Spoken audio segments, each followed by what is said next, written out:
Mike, welcome aboard to our show today. I'm sure we're going to have a lot of fun. Yeah. We were just chatting, and you said there's a non-LinkedIn bio. That cracked me up. You have a background in law enforcement, and would it be fair to say a little bit of organized crime? Well, So, okay. So, the law enforcement side of it is because I worked in local government. I was the CISO for the city yes. of Seattle for about 8 years, and I've worked Mm, with state government and I've worked with the federal government with the Homeland Security Government Coordinating Council. mm, But that's all comparatively very recent. You know, yes. I have occasion to talk to students a lot. Yes. I'm the founder of the Pisces Project, which does no-cost cyber monitoring for small cities and counties in return for collecting data and using it as live fire curriculum for 14 universities, teaching people to be cyber analysts with real critical infrastructure, real-time events. So in that context, talking to students, I let them know today you can get your new shiny degree in cybersecurity, but if you get your pedigree the way I got mine, you're going to go to prison. Look, it's I can't move forward without asking to tell me that story. That would be the definition of being a bad interviewer. So you got to give us the Oh, background. okay. All right. So statute of limitations has expired, so I can talk about this stuff. Some of this I am going to hold back a little bit. So, you know who Kevin Mitnick is, right? He died recently. And Share for the audience. Bring them on this journey. Kevin Mitnick was at one time the most famous cyber criminal. He was caught. What he is accused of is trying to steal next generation cell phone technology. And the way he did this was he was an expert social engineer. He just talked people into stuff. And so I ran a large bulletin board system at the University of Southern California. And one of the users came to me once and said, hey, I heard you're a system administrator on a VAX in a geology department. I said, yeah. Got any unused accounts? Because I got some friends on the internet, this brand new internet. I'd like to send him email. I said, sure. So I gave him an unused account, gave him the password, and that guy's name was Louis DePayne, and he and his best friend Kevin Mitnick used the account that I gave him to get into some serious trouble. And so, of course, the FBI crawled up my backside, and I have an interesting we'll just call it a historical artifact from Kevin Mitnick's lawyer trying to pin the whole thing on me. Yeah. And So and that's one of them. would I be correct in assuming that that was part of what got you into cybersecurity? Partially, really, it was because when I got out of graduate school, I went to work at the Jet Propulsion Lab in Pasadena, California. And my job was algorithm development for hyperspectral remote sensing of the ocean to try and figure out from space Okay, how much that was a carbon. mouthful. Yeah, it was. But Give us the version to grandma and grandpa. right, What does that mean? the easy thing is we were trying to figure out how much carbon the ocean takes up during the process of phytoplankton photosynthesis, and we need to do Mm. that from space because it's too expensive to go throw buckets in the water and do a bunch of chemistry with it. So, So uh, global warming, basically. chasing carbon around the planet, we'll say. Mm. But there came a period when there was a tool released. I don't know if you remember this. It was called Satan, the Mm. System Administrator's Tool for the Analysis of Networks, written by a guy named Dan Farmer. Who Uh, named that? Dan Farmer, Oh my lord. and it was the original kind of vulnerability scanner. Mm. Yeah, I think it turned into CyberCop, if you remember that. But they told us we had to secure our research networks to survive a Satan scan. So I started learning about the firewall toolkit, which Markham Raynham wrote and made, out in the public domain, and was able to turn all my SunOS workstations and basically standalone firewalls. And all of a sudden, that was more interesting than hyperspectral remote sensing and algorithm development and all of that stuff. So I went into business hand rolling firewalls and selling them in Southern California, and that was 1994. And since then, it's been, first of all, that I had no idea how to run a business, but since then it's been, it was consulting, contracting. I eventually, and so this is true, um, took a job doing consulting with an organization that was raising, and I didn't know this at the time, fake investments. Right. So we're going to build an internet mall, and they needed somebody to talk to their investors to tell them how all this worked. And so they were paying me. And pretty quickly, it became clear that these guys were organized crime. And nobody was going to get their money back, and I had to leave them. And so I ended up having a 4-hour interview with special agents from the IRS, SEC, and FBI, and kind of told them everything I knew. And then it's like, look at the time. I think I'm going to move to Arkansas now. So I did that, and I did a contract with Walmart headquarters out there in Bentonville, and my job was to convert the country of Mexico over to a new DNS client.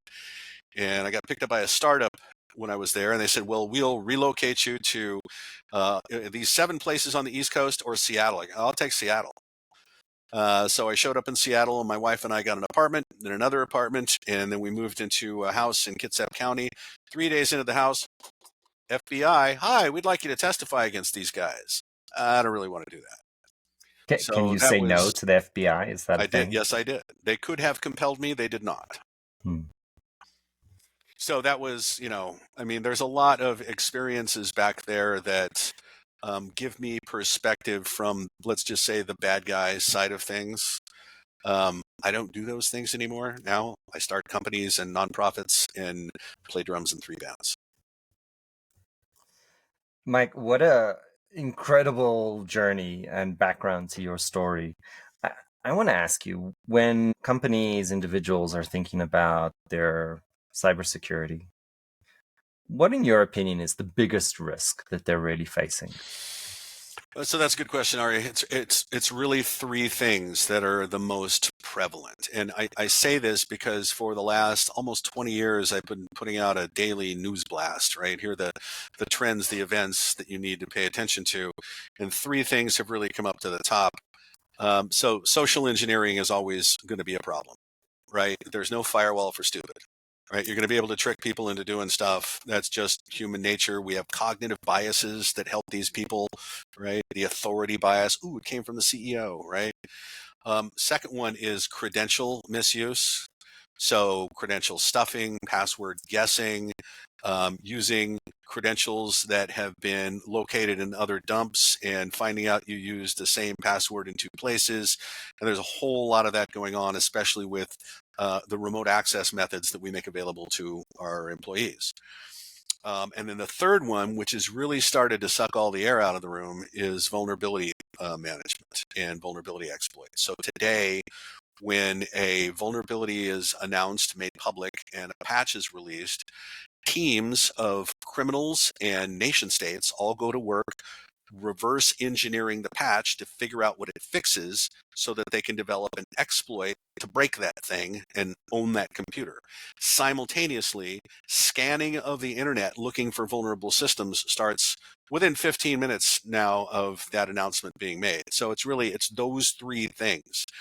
If you wanted to, And focus on that's something. borderline brilliant, right? Because you can work incredibly hard, try and find a vulnerability, or just take advantage of the fact that there's going to take time Yeah, between announcing a vulnerability and everybody installing it. it's a And there's race. that time is just a race, and it's an opportunity for everyone. It's a race, yeah. So, if a vulnerability is announced and it's on a piece of technology you have facing the internet, that's an incident. That just became your highest priority. Right. Wonderful. I am okay. First of all, I'm going to ask for permission to quote you on the "There's no firewall for stupid." That's absolutely, Sure. We have that's absolutely. t-shirts. Really? Do you? Yeah. Oh, that's delightful. I have never heard this before. That's absolutely delightful. Yeah. You mentioned cognitive biases and how Yes, psychology is used to basically manipulate people. Is that a fair description of it? it is. And these things are very straightforward, like the one I talked about, the authority bias, but there's the current events bias. Okay. Yes. So if Also known half as this recency country right now, bias. if I sent them a piece of email or a text message with a link in it and said thousands of ballots found destroyed, they're going to hit the link. They're going to Yes. hit the link. So, in fact, I remember when I worked at the city of Seattle, this was one that was really effective at the time. Saddam Hussein found alive. Right? Everybody clicked. Yeah. People, come on. So when I want to go down this rabbit hole just a little bit. Hmm. If you're going to use, let's call it a bait click that is so egregious that it will clearly be wrong, ultimately you're going to, you're going to have a negative perception. How do criminals use this in a way, because they're going to be caught ultimately that this was bullshit, or by then it's just too late? How are people actually using these things? Nobody cares whether it's factual or not, Okay. right? The idea is just to get the click, just to pull them in. You know, Hmm. when the last time, in fact, the last time we did a phishing test here, it was your registration was found in Arizona. Your voter registration was found in Arizona. You need to clear this up. Got him. Hmm. You know, so it's patently false. It's a lie, but it's just bait. You know, and the bait, and I've seen the bait that's been created by the generative AI. And so, are you familiar with an advance fee scam? You know what that is? No. The Nigerian prince. Hmm. Okay, you're being offered something of value. Okay, sounds real good. You engage in communication, and all of a sudden you start getting asked for money. Got to pay a bribe. Got to file this paperwork. I got to fly to the other side of the country for a meeting. Whatever. Okay, so I get this one from I won't identify the person, but it is a billionaire, a philanthropist. Hmm. And there were Forbes articles referenced there about how this particular billionaire is giving away his fortune. And it Hmm. was a letter from this billionaire saying that, yeah, here's all this, and I do this, and you can verify all of this. And then you get to the money quote. Here's the reason for this message. I'm giving away millions to random people. Okay. So, of course, there were no grammatical mistakes, is a real person. There were Hmm. Forbes articles, there were references in there that you could all check out, right? But if you engage, it's like, okay, all you got to do is pay the $135 processing fee for the ATM card that's going to come loaded up with $500,000 on it. Okay. A Gen AI advanced fee script, which pulled in a lot of people. I use that in actually our security awareness training. We do that once a month for anybody that wants to come see it online. That's one of the examples. So how do you have the numbers? How many people fell for this? Well, globally, no, but it was such good bait, and so many people get wrapped into these things, even the dumb ones.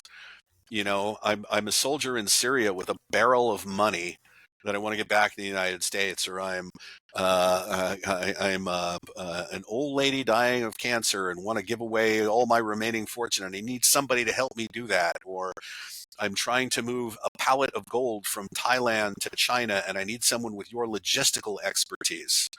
Right? It's you know I've seen people get pulled into this for years, and you cannot talk them out of it. And again, cognitive bias, right?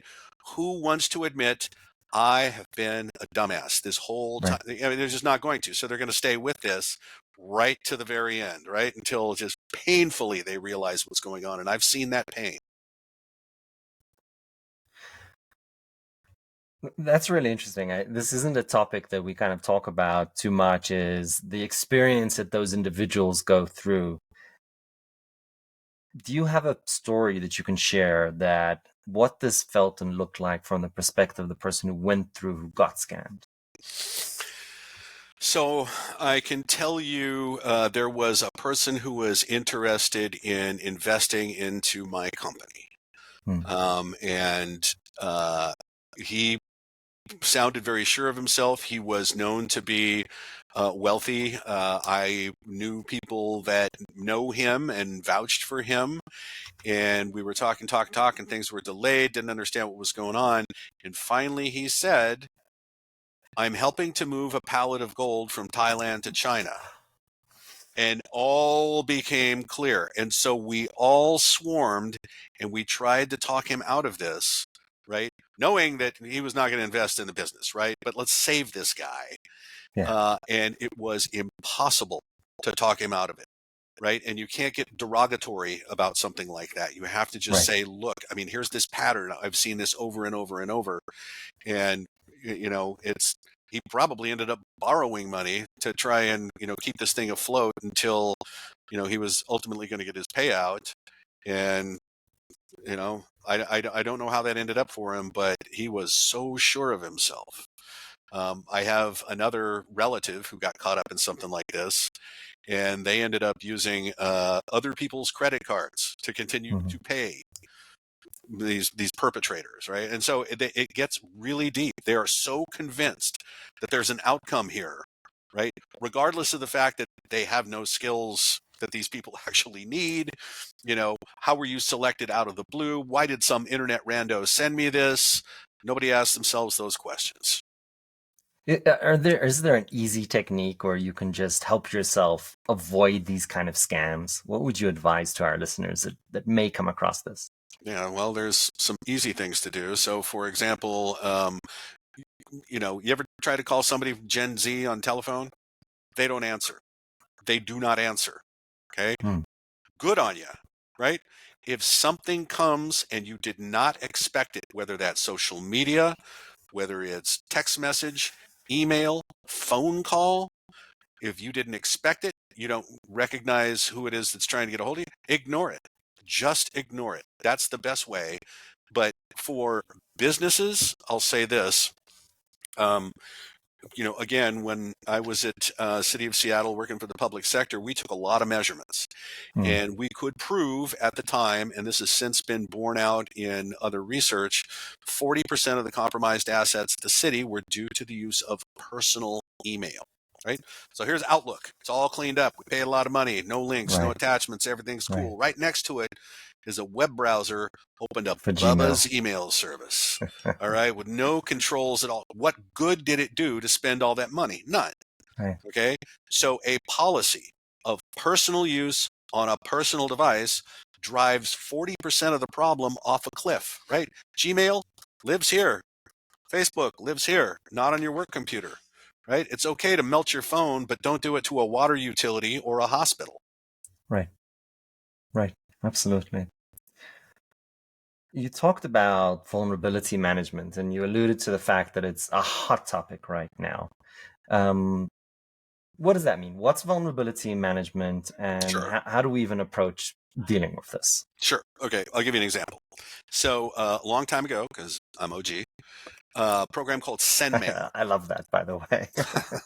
SendMail was one of the original MTAs, mail transport agent. Okay. So it's not what you type your email into, it's when you say send, it's the Yeah. server on your network that it goes to. That server figures out where it goes to get delivered to the recipient. Okay. So Eric Allman is writing SendMail as a graduate student. He says, okay, I need a variable for sender address. Sender address will never be more than 255 characters, so I'm going to give it a 255 byte buffer. And he did not bound the buffer, make it impossible to go over that 255 character limit. So what happens when a piece of email comes in and it's got a sender address of 256 characters or 712 or 1497? It overflows the buffer. And if you do that just right, you get the offset just right, you can put your choice of executable code into the running stack of the machine. You now own the machine. That is a buffer overflow exploit. Okay. And so when vulnerabilities come out, very often they're buffer overflow vulnerabilities. That's why I say they reverse engineer the patch, figure out what that offset is, all of that stuff, and then figure out, okay, all I got to do is, hit them with this particular thing, and that firewall's mine, or that remote access server is mine, or that, public engagement server in a city is mine. And this is happening with alarming frequency. Did that all that make sense? Is that a good Oh, explanation? absolutely. Yeah. And how do you basically keep yourself in front of these things?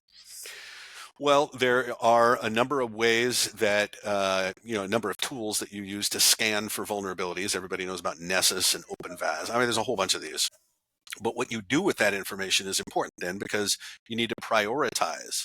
There's a lot of things that are embedded in your network that you can really put off to the side and not worry about, right? Provisionally accept those as risks. But again, if something's facing the internet and has a CVSS score that is high, means it's easy to exploit, and it's on the known exploited vulnerabilities list that's maintained by CISA, it is an incident, right? You need to drop what you're doing and take care of this right now. And if there's no patch, or if you haven't received it yet, you need some kind of compensating controls in place. So it's all about, yes, detecting the vulnerabilities by scanning, but then prioritizing those and really, really getting after the ones that matter. Um, and it's hard, and there are really no good products that automate this from end to end. So, are people, companies on this every day, looking at these scan results, getting notifications, or are they dealing with it once a month, once a quarter? What does Well, the reality of how people are handling these vulnerabilities look like? well, the reality is poorly, and that's why, like the Move It file transfer vulnerability. Remember that, right? Mm, 1,000 organizations got smacked by that. So first of all, yes, the scanning, do it monthly. We do it monthly. I don't know. A lot of organizations do it quarterly. But the fact of the matter is, your vendors are going to be telling you, here's the patch for this thing, this mm, Cisco firewall, this Sonic wall, this whatever. Get this applied right now. And if you hear from the vendor, it means everybody else in the world just heard from that vendor as right. well. So when you're doing scanning, you're going to find um, you should turn off that SSL cipher or something like that. When a vendor says our product is vulnerable, here's your patch, and you're facing the internet, there's all kinds of organizations that'll go, we're too small. They're not going to come after us. We don't have anything. The scanner doesn't give a damn how small you are. They're going to find you. If you have that vulnerable system and you haven't gotten after it, you're getting whacked. So how are people getting after this? Very poorly. Mm. The process of detecting vulnerabilities and then prioritizing them and then pitching them over the fence to the team that can do something about it, that is not a well integrated, well oiled machine anywhere I've ever seen, honestly. So I want to, you said something really interesting that's counterintuitive. I think a lot of companies tend to think, okay, we're not a target. Like Mm-hmm. nobody's going to come after us. But on the other hand, you're describing this world where, they're going over anybody who's vulnerable automatically. It's no Mm-hmm. skin off their back if they go after you or not. Right. Um, what does that look like? So you have a vulnerability. Maybe they've taken over your machine. What did they send you a demand letter? Pay us this, or we will corrupt your machines. How does that normally work out? No, so that's called initial access. Okay. Mm, First thing they do, well, I mean, they can do a lot of things with that. All right. The one that we're all worried about the most is extortion, ransomware. Okay. right. We call it ransomware because we have a lot of dumb secret handshake language, but it's extortion. So what happens is you get that initial access, then they need either through interactive access, right? Somebody with a keyboard is logging into your network, coming and going as they please, and they're going to find your critical servers and your backups and potentially, in fact, more and more frequently, records to steal so that they Mm, can hold those records in abeyance. And you're going to say, well, they're going to pay your extortion demand. We'll just rebuild everything. Oh, really? Because we have these records. And if we make this public, here comes the class action suit. So the mm, records generally precede laying in the encryption software that will then encrypt everything in the network, in, probably including your backups, and then the extortion demand hits. That's one thing. Another thing, they can install cryptocurrency miners and use your electricity and your CPU to mine cryptocurrency. They oh, can lay in keystroke monitors to really for espionage. That's used a lot for espionage to get further access to more accounts inside, right? With the goal being domain admin. Once they have domain admin, they can do anything they want. And that really doesn't take that long, which really begs the question, right? Why are we investing in all of these things to prevent this thing from happening when it is a foreseeable event? Okay, it's for real. They say that cybercrime globally, we took an $8 trillion hit in cybercrime in 2022. Next year, it's projected to be $12 trillion. By 2027, it's projected to be $24 trillion. That makes it on par with the biggest economies on earth.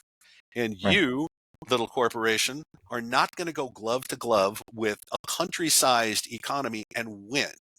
Okay, so this is a foreseeable event, right? And increasingly the actors are domestic. So it's not, I'll attack you from the other side of the world. It's I'll throw a USB stick in your bathroom and wait. So the um, the amount of money that we've lost makes it clear that we're up against groups who are highly motivated, highly compensated, right? So foreseeable event. If you look at the expression for risk, there's two terms: the likelihood of a bad thing happening and the impact of that thing. All right. So first of all, what's a bad thing? Scary Russian cyber buffer overflow SQL injection? No. Records disclosure, theft, extortion, service disruption, and being used as a third party to attack others. There's 5 business outcomes that all cost money, and we kind of know how much money they all cost, right? So the trick is, or the good way to think about this is, you buy down risk in addressing that likelihood term through the application of preventive controls, firewalls, train your users, manage your vulnerability, blah, blah, blah, blah, blah. You will never drive that risk to zero. Then you turn to the impact term. The impact can be the help desk cleaned up somebody's workstation. The impact can be the FBI just called and all of our records are for sale online, right? You get to choose which one you want with good monitoring, detection, investigation, and response, right? If you put out the grease fire on the stove, the house will never be engulfed in flames. And so, I mean, this is really, in the 21st century, people have got to understand this language. It's a foreseeable event. And in fact, there is in the legal profession, there is a standard of foreseeability, which says, I will paraphrase, if you do not take steps to mitigate a foreseeable risk, you are guilty of negligence. And the negligence word is starting to pop up more and more and more. So that was a whole lot right there in answer to your question. But this is really the way to look at this now. It's going to happen. You really need to make sure that you minimize that impact however you can. Is when we think about being exposed to risk, there's the stuff that we can do to, do the patches, train our people. Is there stuff that we can do early on in planning of our infrastructure, of our software, of our architecture, where we would be less likely to be hit? Sure. What Right. does that So, look like? well, I mean, there's the network architecture, and this is all fairly well known. It's happened for a long time, right? You segment your network, right? You have good access control at the network layer. So, right, is there any reason why finance should have access to HR systems? Not really, right? I mean, so you can segment your network that way. You can get to micro segmentation, which is super useful in healthcare settings, for example, because of all of the medical technology. So, yes, you can do this, a priori by designing the network well. You can do it with software by designing the software well, right? DevSecOps, SecDevOps, whatever you want to call it. Um, but to drive this, it's always been, pretty much voluntary. But now the federal government, as one of the tools in the tool shed, is using market forces to do this for us. So, for example, SBOM is the software bill of materials. And so federal government says, hi, hey, we're the federal government. We are the largest purchaser on earth. And if you want to sell to us, your stuff has to be provably, demonstrably secure out of the box with a vulnerability detection plan and a way to get updates and patches to us. And if those 3 things aren't met, we're not going to buy your stuff. So rather than regulate them, they just gave them, the basic, the carrot part of this, right? If you want more money, capitalists, do it this way and we'll be a good customer. So that's another way of making sure that in the beginning, things are secured rather than buy this thing and figure out how to secure it later. So, with your permission, I want to change the topic a little bit. Sure. There are all kinds of compliance standards out there: SOC 2, ISO 27001. If I am compliant, I consistently pass the audits. Am I secure? No, no, Okay. no. Tell You us tell us checked more operational about that. excellence.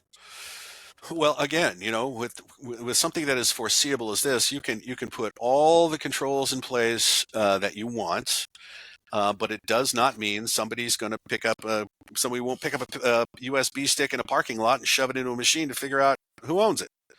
It's what are you going to do about threats to your employees and their families if they don't give up a password? Because this is happening now, right? You've heard of Scattered Spider and the Gen Z, basically cyber criminals that use the Russian affiliate models and ransomware as a service and things like this. Well, they're all domestic. And so, yeah, you can tick off all those compliance boxes, but it doesn't mean nothing will ever happen.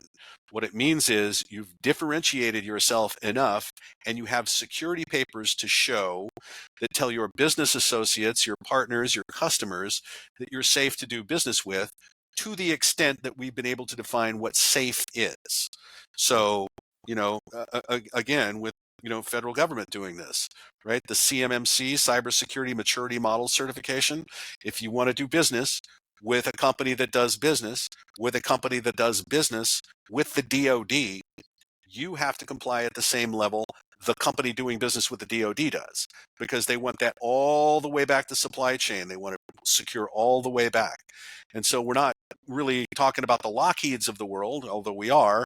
But if you are a small company that makes a special coating for a bolt that goes on a spy satellite, that's you too.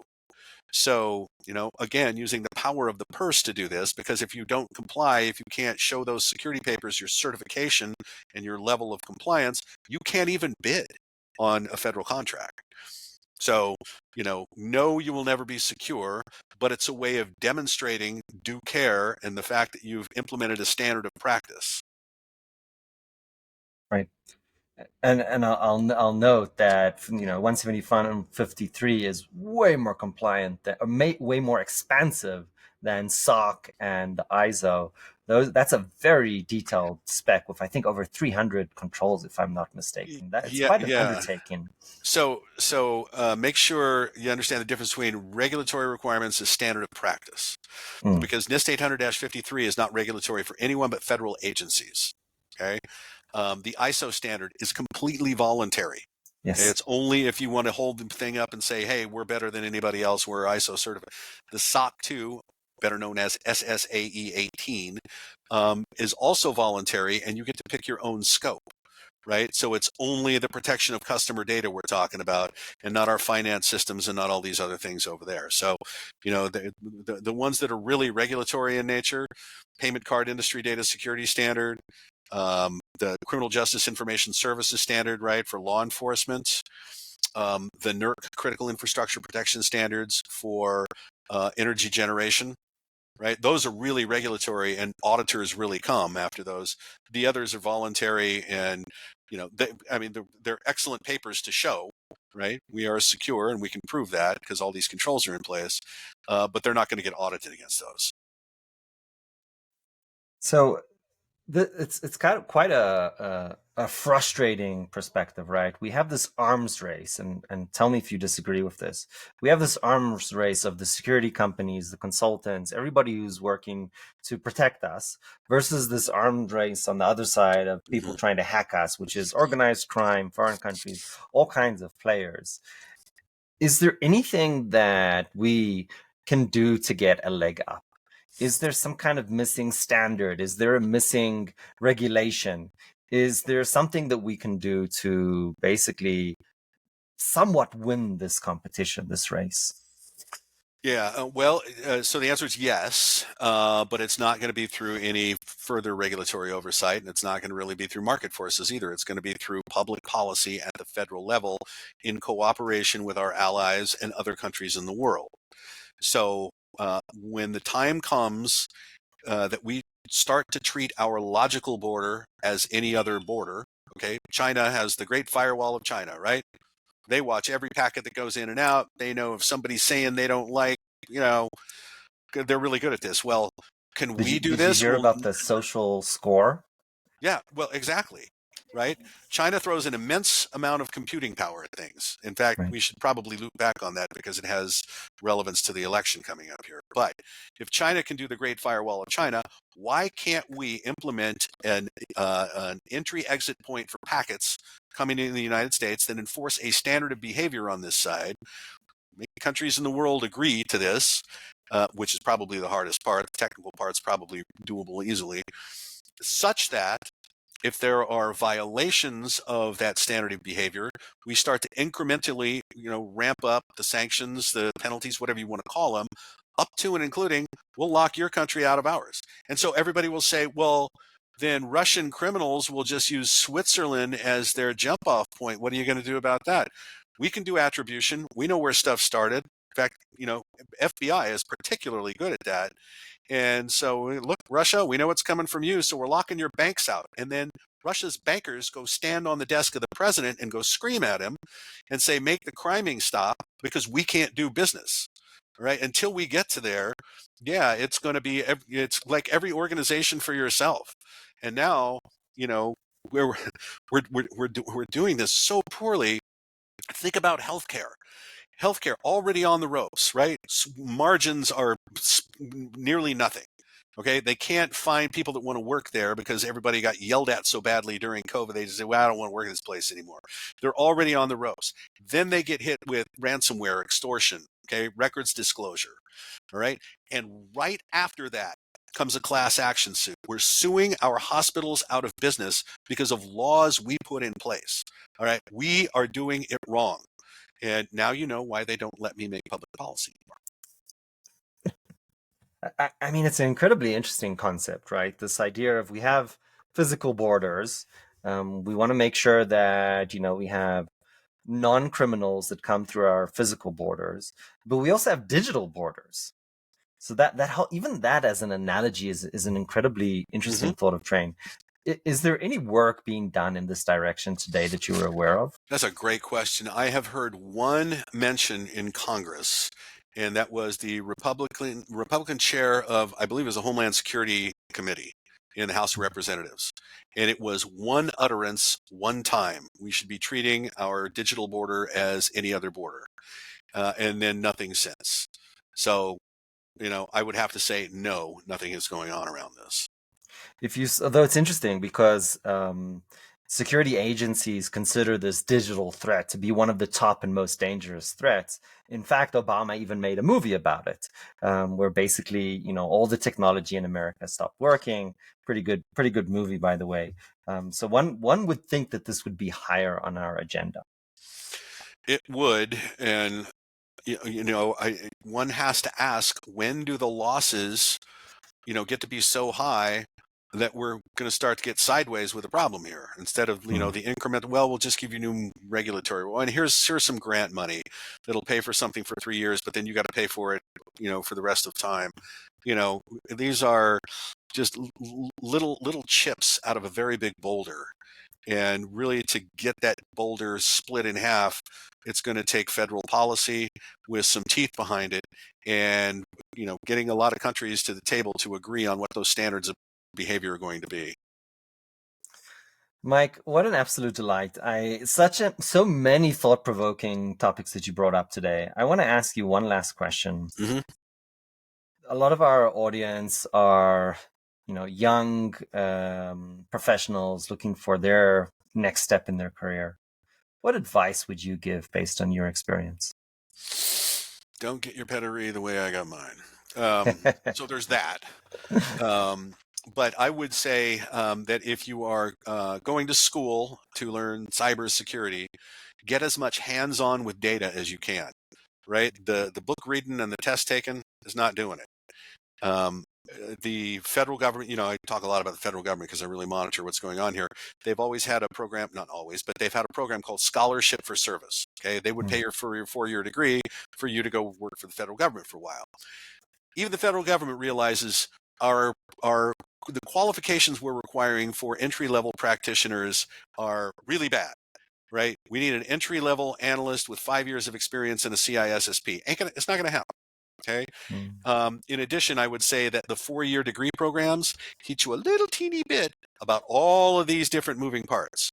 So if you want to get into this business, go for the job they're hiring the most, and that is analyst. It's the 10th fastest growing job in the United States per the Bureau of Labor Statistics, and projected to be that way through 2029. Now, AI may throw a wrench into that, but still, if that's the role that gets hired the most, that's the one you will probably want to go for to optimize your chances of getting hired and getting your foot in that door. I would say that in order to be good at that, you need to have a really good background in networking. If I say port 53 UDP, you better say that's a DNS-A record lookup, right? That's the extent you need to know this stuff. From that point, I would say that when you go to work somewhere, think about three things: play, purpose, and potential. Play, the job can't suck, right? It can't just be a meat grinder, Amazon, that will just kill you. Uh, Purpose, is there a mission focus? Are you doing this for a reason, or is it just for money? Okay. Here, we work with those organizations that, if disrupted, affect us at the scale of our lives, right? So that's local government, that's healthcare, right? That's ports, right? Water purification, waste treatment, traffic management, 911, all that stuff. That's really critical. We're very proud of doing that. And then the last one is potential. You don't want to go to work at a place where you're always going to be stuck in the same role with no way to move into other roles in this ecosystem. So we've had analysts that have joined our company. 3 of them are now penetration testers. Some of them are customer success. Some of them are sales engineers, what we call security strategists. Some of them just want to work with the computers, and so they build the network collectors and keep the operations going here in our data center. So those 3 things, when you get hired, have a lot to do with where you go after you get your foot in the door. Getting your foot in the door, analyst is probably the best role to target. Mike, I would argue that if you kind of strip away the security items, that is wonderful advice for anybody looking for their next step in the career. So I appreciate you tremendously, Mike. Thank you so much for joining the show today. Yeah, thanks, Ari. It's been fun. I appreciate the opportunity.